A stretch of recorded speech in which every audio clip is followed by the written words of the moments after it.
You know, sometimes you've got a bunch of problems that are all tangled up where you can't solve one without figuring out another. It happens all the time, not just in math, but in life.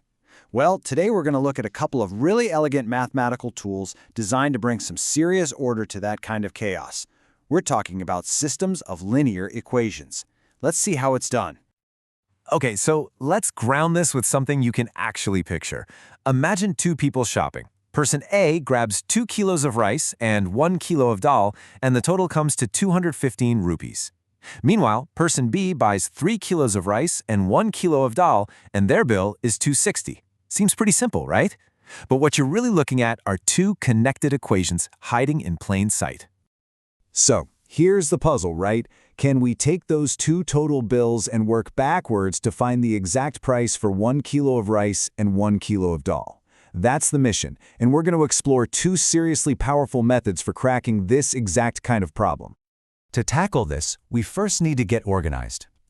Instead of just having a jumble of equations floating around, mathematicians came up with a brilliant way to package all the important numbers into a neat little box. Let's dive into how that works.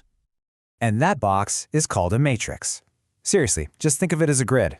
It's a way to hold all the key numbers, the coefficients, and the final answers in a structured way.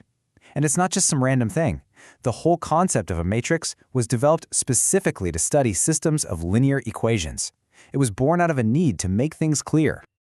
And check this out. This is exactly how it works for our shopping puzzle. The top row, that's person A. 2 for rice, 1 for dal, 215 for the cost. The second row is person B. This is what we call an augmented matrix. That vertical line is just there to separate the stuff we're buying from how much it costs. And just like that, our word problem has become a tidy mathematical object we can actually work with. All right, so our problem is in the box. Now what? Well, our first method is called Gaussian elimination. And this isn't some magic formula. Think of it more like a recipe, a methodical, step-by-step process for simplifying the matrix until the answer pretty much just falls out on its own. So the whole entire goal of this process is to whip our matrix into a super simple state called reduced row echelon form. Basically, we want to play with the rows until we get ones running down the diagonal and zeros everywhere else. If we can get it into that shape, the answer will be staring us right in the face. Now, we can't just go in and change numbers however we want. There are rules. There are only 3 legal moves we can make, what we call elementary row operations. We can swap 2 rows, we can multiply a whole row by some number, or we can add a multiple of one row to another row. That's it. Those are our only tools, but believe me, they're all we need. Okay, let's actually do it. Here's our starting matrix. Our first move is a pretty clever one. Let's just subtract the entire first row from the second row. So, for the first number, we do 3 minus 2, which is 1. For the second, 1 minus 1, that's 0. And for the cost, 260 minus 215 is 45. And boom! Just like that, our new second row is literally telling us that 1 rice plus 0 dal is 45. We already found the price of rice. We're not done yet. Now we can use that solved second row to clean up the first one. Our goal is to turn that 2 in the top left into a 0. So we'll subtract 2 times our new second row from the first. That simple operation gets rid of the first number and leaves us with the price for dal. The last step, swapping the rows. That's just a bit of housekeeping to get it into that perfect, clean diagonal form we were aiming for.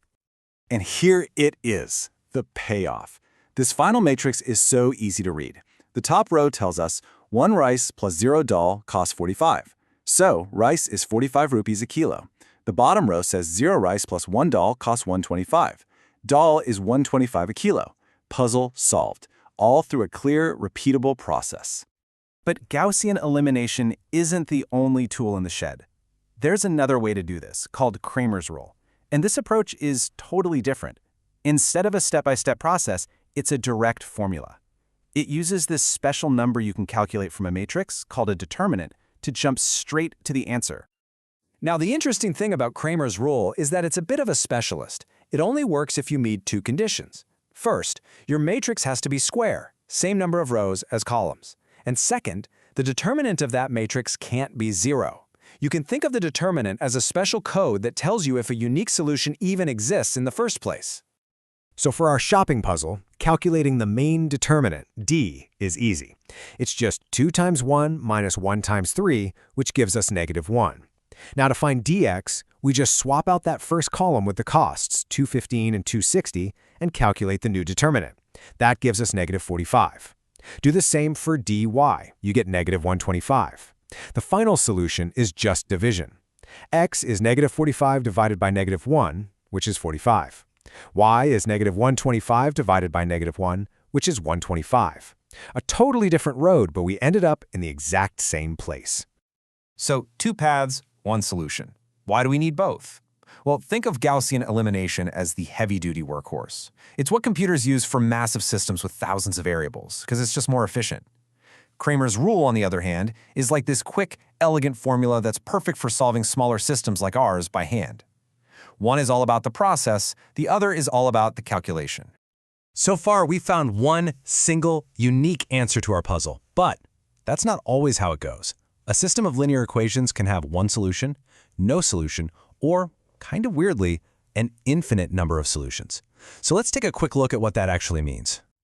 Our shopping puzzle is the perfect example of a unique solution. If you were to graph those 2 equations, they would draw 2 straight lines that cross at exactly 1 point. That single intersection point is our one and only solution, the one specific price for rice and dal that works. But what if those 2 lines were parallel? Geometrically, they just run alongside each other forever, and they never ever cross. Algebraically, this means you have a contradiction. It's like your math is telling you that a number is both 5 and 10 at the same time. It's impossible. There is no solution. In the last case, what if both equations are really just the same equation wearing a different costume? You know, like one equation says x plus y equals 10, and the other says 2x plus 2y equals 20. They look different, but they describe the exact same line. In that case, any point on that line is a solution, which means you have an infinite number of them. So, we've gone from a simple shopping list to a powerful framework for problem solving. And these methods, they're not just for homework. They are the absolute building blocks for everything from creating the 3D graphics in a video game to optimizing flight paths for an airline. The AI that might have recommended this video to you, it's using these same principles to sort through millions of data points. So the real question isn't just about how to solve for X. It's about how these fundamental rules scale up to solve some of the most complex challenges in our modern world.